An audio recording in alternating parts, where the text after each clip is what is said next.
નમસ્કાર મિત્રો, વિડીયોમાં તમારું સ્વાગત છે। જી હા મિત્રો, અત્યારે હાલ મોટા અને દુઃખદ સમાચાર સામે આવી રહ્યા છે। તો મિત્રો, સમાચારમાં વાત કરીએ તો કર્ણાટકમાં ધ્રુજાવી દે તેવી ઘટના સામે આવી છે।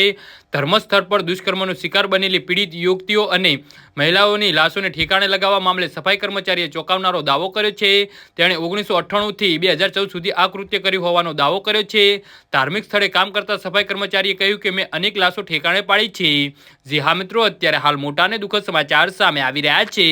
તો મિત્રો, સમાચારમાં વધુ વિગતવાર વાત કરીએ તો એક લાશ જે મારા મગજમાંથી ઉતરતી નથી, તે એક શાળાની છોકરી હતી। મારો સુપરવાઇઝર મને તે સ્થળે બોલાવતો હતો જ્યાં લાશો હતી। તેમાંથી મોટા ભાગની સગીર યુવતીઓની લાશો હતી। જે લોકો મારી પાસે આ કામ કરાવતા હતા તેઓ ખૂબ જ પ્રભાવશાળી લોકો છે।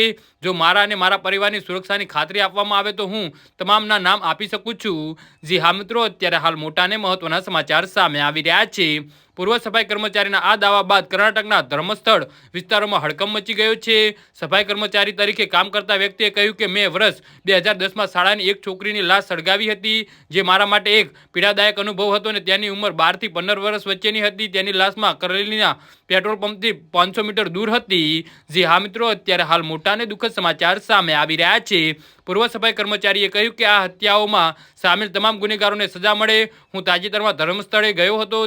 મેં ત્યાં મારે ગયેલા લોકોના હાડપિંજરની ચૂપચાપ તસવીરો પાડી છે। મેં તસવીરોમાં પોલીસમાં જમા કરાવી છે। હું પોલીસને સહકાર આપવા તૈયાર છું। આ ઘટનાની તપાસ કરનારાઓને સ્થળે